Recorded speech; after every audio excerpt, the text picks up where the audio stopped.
देखिए हम लोग आगे देखते हैं एक नंबर का क्वेश्चन जो देखिए पहले लिखा गया है कि 11 नंबर क्वेश्चन है कि रूट के अंदर x का यहाँ पर समाकलन क्या होगा।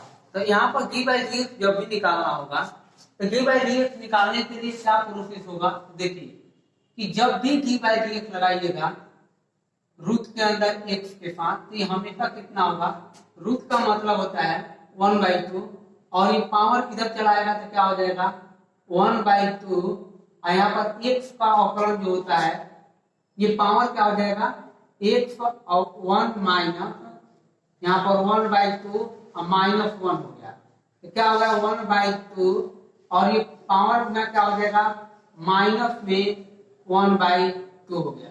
और माइनस का मतलब होता है बाई और माइनस का मतलब बाई होता है तो क्या हो जाएगा 1/2√2। इस प्रकार से यहाँ पर x है तो x लिखेंगे यहाँ पर। ये कौन सा ऑप्शन होगा, ये ऑप्शन नंबर हमारा बी होगा। जल्दी से करने के लिए एक बात बताएं, जल्दी से करने के लिए एक बात ध्यान रखिएगा कि जब भी रूट के अंदर ऐसे a होता है, x होता है, m होता है, n होता है, कुछ भी रहे उसका अवकलन हमेशा 1/2√a होगा। 1/2√a एक रूट में कौन सा है, इसको हम इस तरफ से इसको हम कर लेंगे। देखिए आगे क्वेश्चन देखते हैं कि जब भी अगर एंगल सेम हो जाए, क्या हो जाए कोण सेम हो जाए और यहाँ पर साइन हो जाए कॉस हो जाए इनवर्स के रूप में तो हमेशा 90 के बराबर होता है, π/2 के बराबर। जैसे तो सुनिएगा कि यहाँ पर क्या हो जाए कि साइन ऐसे भी लिख दे कि sine inverse x plus cos inverse x हो जाए तब भी π/2 होता है। और जब इसको लिख सकते हैं का कि tan inverse x plus cos inverse x तब भी π/2 होता है। और यहाँ पर cosec inverse x plus sec inverse x हो जाए तब भी π/2 ही होता है, यहाँ पर π/2 हो गया। अब बताइए अगला क्वेश्चन दिया गया है इस तरफ से, तो जब भी ऐसे क्वेश्चन आ जाए तो सुनिएगा कि साइन इनवर्स -x हो जाए, साइन इनवर्स -x तो साइन इनवर्स x माइनस में क्या होता है माइनस का बाहरी हो जाएगा तो क्या लिखेंगे कि साइन इनवर्स x लिखेंगे। जब यहाँ पर tan में हो जाए tan इनवर्स -x हो जाए तो इसको लिखते हैं का कि माइनस में tan इनवर्स x लिख देते हैं। और जब कॉसेक में हो जाए तो कॉसेक -x हो जाए तो इसको लिखते हैं का यहाँ पर माइनस में कॉसेक इनवर्स x लिखते हैं। तो ध्यान रखिएगा इसमें कौन सा ऑप्शन होगा, तो ऑप्शन नंबर 3 होगा इस तरीका से। लेकिन एक बात ध्यान रखिए कि जब भी अगर इस तरफ हो जाए ये वाला बात कि जब माइनस कॉस में हो जाए कॉस -x हो जाए इनवर्स में -x हो जाए तो इस स्थिति में लिखते हैं तो pi minus cos inverse x लिखते हैं। और जब क्या हो जाए कि केक हो जाए इनवर्स -x हो जाए तो इसको लिखते हैं pi minus sec inverse x लिखते हैं। और जब आपके कॉस में हो जाए माइनस में तो इसको लिखते हैं कि pi minus cos inverse x लिखते हैं। तो ये बात तीनों ध्यान रखिएगा, इस तीनों को इतना बार क्वेश्चन पूछा जा रहा है कि बहुत सारा बार, और इस तरह हम क्वेश्चन को इस तरह से अटेम्प्ट करेंगे। आगे देखते हैं ये है जब भी ऐसे आ जाए तो cos इनवर्स 1/x हो जाए तो इसको लिख सकते हैं कि tan इनवर्स x के बराबर।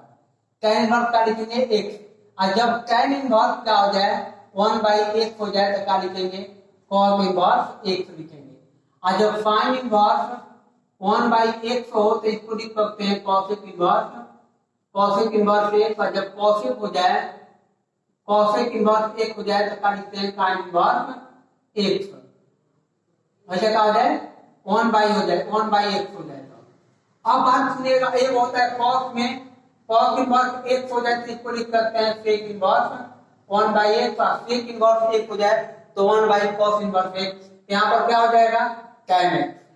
जब इसको cos में दिया है तो tan में मारेंगे, tan में दिया है तो cos में, sin में दिया रहेगा तो cos में, cos में दिया रहेगा तो sin में। इसी तरह देखेंगे और जब इसको तिरछा तिरछी गुणा करेंगे तो 70 और यहाँ पर 70 - 70 तो 70 - 70 क्या होता है 0, ऑप्शन नंबर 3। जब इसको जोड़ने की प्रयास करेंगे तो 1 और 0 क्या होता है 1, और यहाँ पर 0 और 1 क्या हो जाएगा 1, और यहाँ पर 1 और 1 यानी कि 1 1, तो क्या हो जाएगा 1 1, जो हमारा ऑप्शन नंबर डी है। देखिए जब इसका अवकलन निकालते हैं, इसका अवकलन कि यहाँ पर एक गौरी आ जाएगा, क्या हो जाएगा गौरी।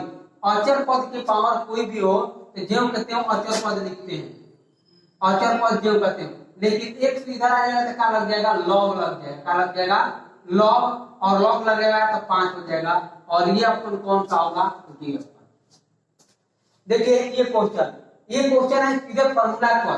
फॉर्मूला क्या कहता है कि sin 3 थीटा बराबर, sin 3 थीटा बराबर होता है कि 3 sin theta minus 4 cos, 4 sin में होता है, sin क्यूब थीटा। तो इस ग्रुप में अगर हो तो यहाँ पर देखिए 3 और 4 कहाँ नजर आ रहा है, तो 3 और 4 माइनस में कौन सा नजर आ रहा है sin में, यहाँ पर ऑप्शन नंबर सी, और ये फॉर्मूला के रूप में यहाँ पर दिया गया है। चलिए हम आगे क्वेश्चन और देखते हैं किस प्रकार के क्वेश्चन आया है।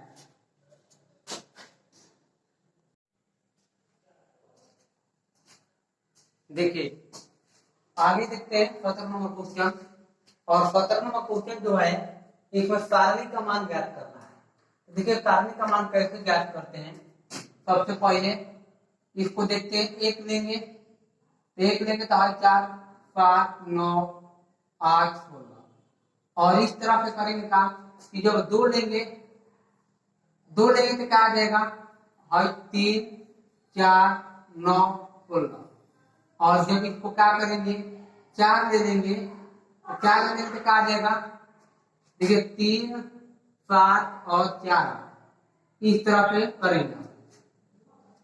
देखिए क्या होगा 16 142, यहाँ पे 7 7 6 42 2 और 7 7 4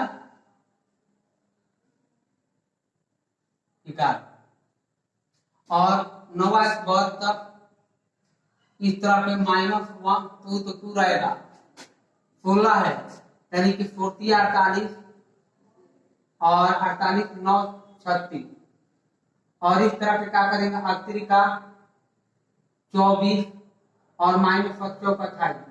तो देखिए क्या हो गया,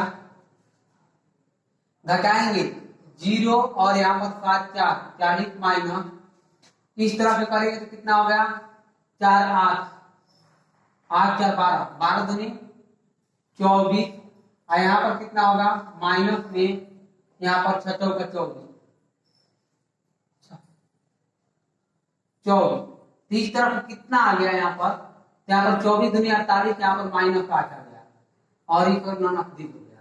देखिए आगे चलते हैं इसको, जैसे इसमें करते हैं तो आप बताइएगा जब इसको जोड़िएगा तो क्या आ जाएगा ABC आ जाएगा, ABC, और ABC जब करेंगे इसको क्वेश्चन में ABC निकाल कर तो क्या आ जाएगा ABC कॉमन हो जाएगा, A + B + C, जब ये कॉमन हो जाएगा तो 1 1 1 बचेगा, और यहाँ पर ABC बचेगा 1 1 1।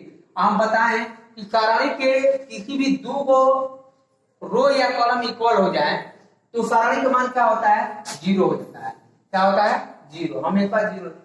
देखिए क्या होगा जब यहाँ का वैल्यू यहाँ लिखा रहा है और ये वैल्यू यहाँ लिखा रहा है और ये वैल्यू यहाँ पर लिखा रहा है, कि हमेशा सममित अवयव होता है, क्या होता है सममित अवयव, यानी कि सिमेट्रिक मैट्रिक्स होते हैं।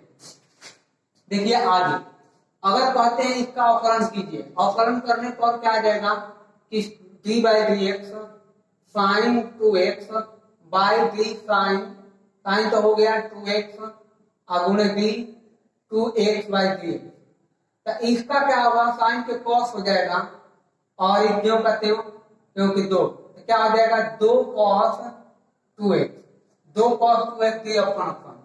देखेंगे इसका अवकलन करेंगे d/d क्या हो जाएगा tan kx d kx गुणे में d kx, तो अब बताइए dx हो गया क्या यहाँ पर एक सापेक्ष अवकलन लेने पर, तो इसका क्या होता है कि sec स्क्वायर kx गुणे में k, तो क्या हो गया sec स्क्वायर k, यहाँ पर क्या हो जाएगा डी नंबर ऑप्शन इस तरह से हम क्वेश्चन को आगे और बनाएंगे, देखते हैं।